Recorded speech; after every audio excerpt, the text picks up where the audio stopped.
किसी को आजकल मनाजरे का बहुत शौक आया हुआ है। मनाजरा और मवाजना कारकर्दगी की बुनियाद पर होता है। मरियम नवाज का बिलावल भुट्टो को नाम लिए बगैर जवाब। कहा सिंध में ऑरेंज ट्रेन से अच्छी ट्रेन है तो मवाजना बनता है, वहाँ दानिश स्कूल से अच्छे स्कूल्स हैं तो मवाजना बनता है। क्या वो कह सकते हैं कि सिंध वाली तरक्की पंजाब लाएंगे? मनाजरा करने का किसी को आजकल बहुत शौक आया हुआ है।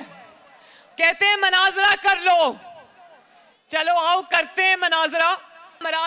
इस बात पे होता है और मवाजना भी इस बात पे होता है कि शहबाज शरीफ साहब ने लाहौर में जो मेट्रो बनाई है, मैंने उससे अच्छी मेट्रो सिंध में बनाई है, तो मुआवजा बनता है ना। तो बात तो तब बनती है अगर वो कहें कि शहबाज शरीफ साहब की ऑरेंज ट्रेन से अच्छी ट्रेन मैंने कराची में बनाई है, तो मुआवजा तो तब बनता है। मनाजरा तो तब बनता है वो कहें कि शहबाज शरीफ साहब जैसे दानिश स्कूल से अच्छे दानिश स्कूल मैंने सिंध में बनाए हैं। अल्लाह ताला करे कि वो दिन भी आए कि जब सिंध को तरक्की मिले।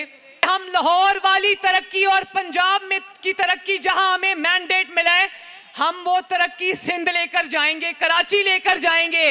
हाथ उठा के बताना, क्या वो कह सकते हैं कि सिंध वाली तरक्की हम लाहौर लेकर आएंगे? सब्सक्राइब करें और बेल दबाएं ताकि कोई खबर रह न जाए।